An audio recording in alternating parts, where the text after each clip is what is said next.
সাদ group এবং Jubair group শুধুমাত্র নিজের বলয়টা, নিজের প্রভাবটা বিস্তার করার জন্য এই দুই গ্রুপের মধ্যে তারা সংঘর্ষের মধ্যে লিপ্ত হয়েছেন। বাংলাদেশের মানুষ এতই নীচ, এতই খারাপ, তারা ধর্মীয় একটা অনুষ্ঠানকে ঘিরে তারা দুই গ্রুপের মধ্যে দলাদলি হয়ে, দুই গ্রুপের মধ্যে বাকবিতণ্ডা হয়ে সেখানে মানুষ পর্যন্ত খুন হয়েছে, মানুষ পর্যন্ত হত্যা হয়েছে। সুন্নি ইজতেমা হয় দাউদ ইসলামের মাধ্যমে, সেটা আহলে সুন্নাত ওয়াল জামাতের অনুসারীরাই করেন। আপনারা এই ইজতেমা দেখলে আপনাদের অন্তরের মধ্যে প্রশান্তি চলে আসবে যে আমাদের ইজতেমার মধ্যে কোনো প্রকারের টু শব্দ নাই, কোনো প্রকারের কোনো যানজট নাই, কোনো প্রকারের কারোর সাথে কোনো বাকবিতণ্ডা নাই, কোনো ধরনের কোনো প্রকারের সংঘর্ষ নাই। একেবারে যার যার মতো করে যিনি রিল্যাক্স হয়ে যার যার মতো করে সেই দিন ধর্ম মিল্লাত মাযহাবের মহব্বত অন্তরে ধারণ করে তারা নামাজ, রোজা, হজ, যাকাত, দুরূদ শরীফ, মিলাদ, কিয়াম, এভাবে কোরআন তেলাওয়াত, তাসবিহ, তাহলিল, কিভাবে রাসূল করিম সাল্লাল্লাহু আলাইহি ওয়াসাল্লামের প্রত্যেকটি সুন্নতকে তারা আঁকড়িয়ে ধরে মানুষের কাছে প্রেজেন্টেশন করা যায়। আপনারা তো টঙ্গীর ইজতেমা দেখেছেন, আর আমাদের এই সুন্নিদের ইজতেমা দেখেন নাই।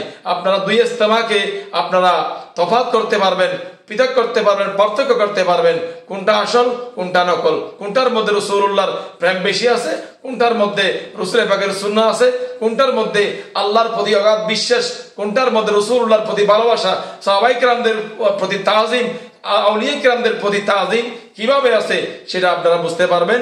অর্থাৎ এক কথায় আমাদের সুন্নতে ভরা 3 দিনের ইজতেমার মধ্যে আপনারা গেলে আপনাদের জীবন পরিবর্তন হয়ে যাবে। আসসালামু আলাইকুম ওয়া রাহমাতুল্লাহি ওয়া বারাকাতুহু, নাহমাদুহু ওয়া নুসাল্লি ওয়া নুসাল্লিমু আলা রাসূলিহিল কারীম, আম্মা বা'দ।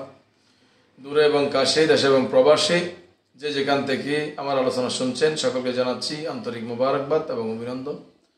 দর্শক শ্রোতা, সম্প্রতি এই বাংলাদেশের ঐতিহাসিক এবং ঐতিহ্যবাহী ঢাকার প্রাণকেন্দ্রে অবস্থিত তুরাগ নদীর তীরে তবলিগ জামাতের ঐতিহাসিক যেই ইজতেমা, সাদ গ্রুপ এবং জুবাইর গ্রুপ, তাদের এই তবলিগ জামাত, এটা একটা ভালো কাজ। সেখানে গিয়ে নামাজ, দোয়া, তাসবিহ, তাহলিল, দুরূদ শরীফ, এগুলো তালিম দেওয়া হয়, তালিম নেওয়া হয়, সেজন্য নিঃসন্দেহে ভালো কাজ। কিন্তু এই তবলিগ জামাতকে গিয়ে সাম্প্রতিককালে দুই গ্রুপের মধ্যে যেই বাকবিতণ্ডা, যেই সংঘর্ষ শুরু হয়েছে তা খুবই ন্যাক্কারজনক এবং নিন্দনীয়।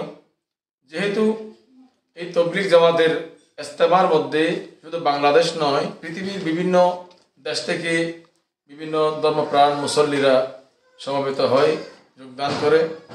তো তারা আমাদের দেশে আসেন মেহমান হিসেবে, কিন্তু তারা এখান থেকে গিয়ে আমাদের এই কর্মকাণ্ড, তবলিগ জামাতের এই কর্মকাণ্ড, এই ইজতেমার কার্যক্রম তারা যখন দেখবে, এই খুনোখুনি, মারামারি, ধরাধরি, সাংঘর্ষিক যেই ঘটনাগুলো, এই ঘটনাগুলো যখন তারা দেখবে, তারা তাদের দেশে গিয়ে আমাদের দেশের বিরুদ্ধে বা আমাদের দেশের ধর্মপ্রাণ মুসলমানদের বিরুদ্ধে তারা বলবেন যে বাংলাদেশের মানুষ খুবই খারাপ, তারা অতিথির মর্যাদা বোঝে না বা অতিথিকে শ্রদ্ধা করে না। এভাবে তারা আমাদের দেশের মানুষের বিরুদ্ধে তারা বলবেন, যেহেতু তাদের অন্তরের মধ্যে ক্ষোভের সৃষ্টি হবে।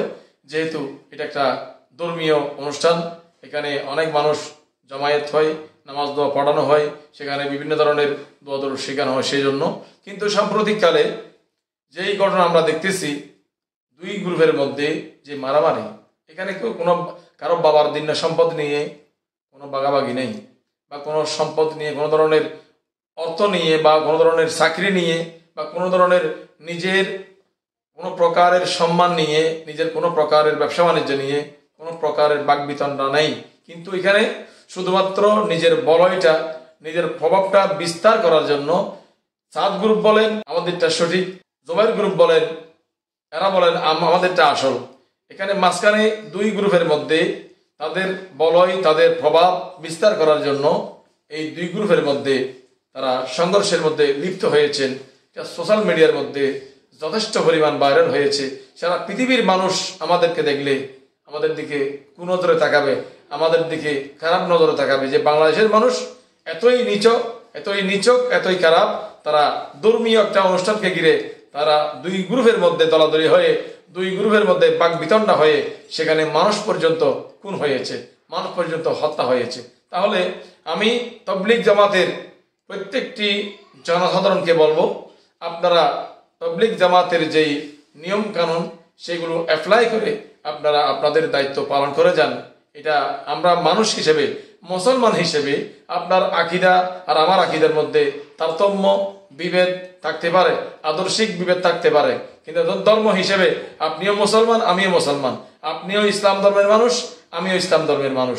আপনার বিরুদ্ধে কেউ আঙ্গুল তুলে তাকাবে বা আপনার বিরুদ্ধে কেউ বলবে, বাংলাদেশের মানুষের বিরুদ্ধে বলবে, সেটা আমার গায়েও লাগবে, যেটা আমি একজন মুসলমান, আমি একজন বাংলাদেশি। সুতরাং আমি দুই গ্রুপকে বলবো, আপনারা সমঝোতার মাধ্যমে, আপনার প্রয়োজনে সরকারের প্রশাসনের মাধ্যমে আপনারা দুই গ্রুপ একত্রিত হয়ে আপনাদের মধ্যে কি কি অমিল রয়েছে সেগুলো জাস্টিফাই করে পরামর্শ টেবিলের মাধ্যমে আপনারা প্রশাসনের মাধ্যমে সেটা কি অনতিবিলম্বে আপনারা মীমাংসা করে আপনারা একই প্ল্যাটফর্মে চলে আসার জন্য আমি উদাত্ত আহ্বান জানাচ্ছি। এই বাংলার জমিনে যেই দাউদ ইসলামীর মাধ্যমে আহলে সুন্নাত ওয়াল জামাতের আকীদা ভিত্তিক ইজতেমা ঢাকার আশিয়ান সিটিতে 3 দিনে সুন্নতে ভরা ইজতেমা, আপনারা এই ইজতেমাকে দেখলে আপনারা বুঝতে পারবেন আহলে সুন্নাত ওয়াল জামাতের ভিত্তিতে সকল আউলিয়া কিরামদের আদর্শের পতাকাবাহী এবং সাহাবায়ে কিরামদের আদর্শের, রাসূল করিম সাল্লাল্লাহু আলাইহি সাল্লামের আদর্শবাহী যেই সুন্নি ইজতেমা হয় দাউদ ইসলামের মাধ্যমে, সেটা আহলে সুন্নাত ওয়াল জামাতের অনুসারীরাই করেন। আপনারা এই ইজতেমা দেখলে আপনাদের অন্তরের মধ্যে প্রশান্তি চলে আসবে যে আমাদের ইজতেমার মধ্যে কোনো প্রকারের টু শব্দ নাই, কোনো প্রকারের কোনো যানজট নাই, কোনো প্রকারের কারোর সাথে কোনো বাকবিতণ্ডা নাই, কোনো ধরনের কোনো প্রকারের সংঘর্ষ নাই।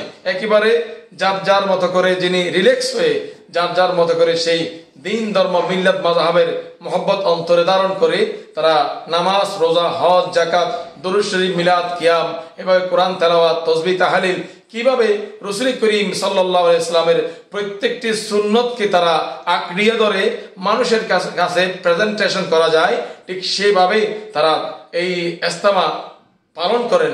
এই ইজতেমার মাধ্যমে হাজার হাজার লাখ লাখ মুসল্লিরা তারা নিজের অস্তিত্বকে 3 দিনের সুন্নত ভরা ইজতেমা আশিয়ান সিটিতে আপনারা দেখতে পাবেন। সেই ইজতেমার মধ্যে কোনো প্রকারের কোনো যানজট নাই, কোনো প্রকারের কোনো টুশব্দ নাই, কোনো প্রকারের কোনো মারামারি ধরার কিছু নেই। শুধুমাত্র সেখানে রাসূল করিম সাল্লাল্লাহু আলাইহি সাল্লামের যেই সুন্নাহগুলো আছে, প্রত্যেকটি সুন্নাহ, খাওয়ার সুন্নত, বসার সুন্নত, দাঁড়ানোর সুন্নত, ওয়াশরুমে যাওয়ার সুন্নত, বের হওয়ার সুন্নত, মসজিদে প্রবেশ করার সুন্নত, মসজিদ থেকে বের হওয়ার সুন্নত, এভাবে প্রত্যেকটি সুন্নত, এই সুন্নতগুলো আস্তে আস্তে ডে বাই ডে পৃথিবীর মানচিত্র থেকে হারিয়ে যাচ্ছে। ওই সুন্নাহগুলোকে দাউদ ইসলামের মাধ্যমে রাসূল করিম সাল্লাল্লাহু আলাইহি সাল্লামের এই সুন্নাহগুলো তারা জিন্দা করার জন্য মূলত এই 3 দিনের সুন্নতে ভরা ইজতেমার আয়োজন করা হয়। তো আমি বলবো আপনারা আগামীকাল থেকে শুরু করে 19, 20, 21 এই 3 দিন সুন্নতে ভরা 3 দিনের যে ইজতেমা আশিয়ান সিটিতে, ওই ইজতেমার মধ্যে সকল ধর্মপ্রাণ মুসল্লিদেরকে উপস্থিত হওয়ার জন্য উদাত্ত আহ্বান জানাচ্ছি।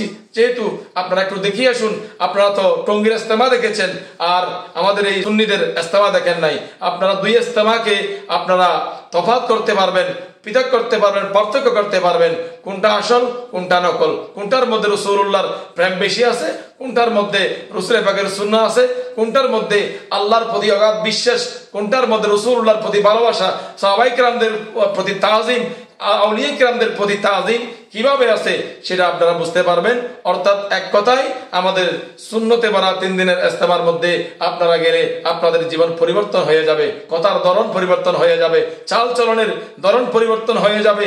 আপনার মায়ের সাথে কি আচরণ করবেন, বাবার সাথে কি আচরণ করবেন, বিবির সাথে কি আচরণ করবেন এবং ভাইয়ের সাথে কি আচরণ করবেন, প্রতিবেশীদের সাথে কি আচরণ করবেন, এক কথায় আপনার জীবনটা যদি পরিপূর্ণভাবে রাসূলুল্লাহর সুন্নাহ দিয়ে সাজাতে চান, যেটা আল্লাহ পাক বলেছেন লাকাদ কানা লাকুম ফি রাসূলিল্লাহি উসওয়াতুন হাসানাহ, আল্লাহ পাক বলেন পৃথিবীর মধ্যে তোমরা কারো কাছে তোমাদের উত্তম মডেল খুঁজে পাবে না, একমাত্র একটা দরবার রয়েছে, একজন মানুষের চরিত্র রয়েছে, তিনি হচ্ছেন রাসূলুল্লাহ সাল্লাল্লাহু আলাইহি ওয়াসাল্লাম। তোমাদের জীবনকে পরিবর্তন করার জন্য, তোমাদের জীবনকে সাজানোর জন্য উঠা বসা, লেনে দেনে, আচার আচরণ, চাল চলনে প্রত্যেকটি ক্ষেত্রে আমরা যদি রাসূলুল্লাহকে অনুসরণ করি, আল্লাহ পাক বলেন রাসূলুল্লাহর অনুসরণের মধ্যে তোমাদের জন্য মুক্তি এবং তোমাদের উত্তম আদর্শ রয়েছে। সুতরাং রাসূলুল্লাহর উত্তম আদর্শ যেটা, সেটাকে আপনাকে শিখতে হলে, বুঝতে হলে, জানতে হলে আগামীকাল থেকে শুরু করে 19, 20, 21 সুন্নতে বলা 3 দিনের ইজতেমার মধ্যে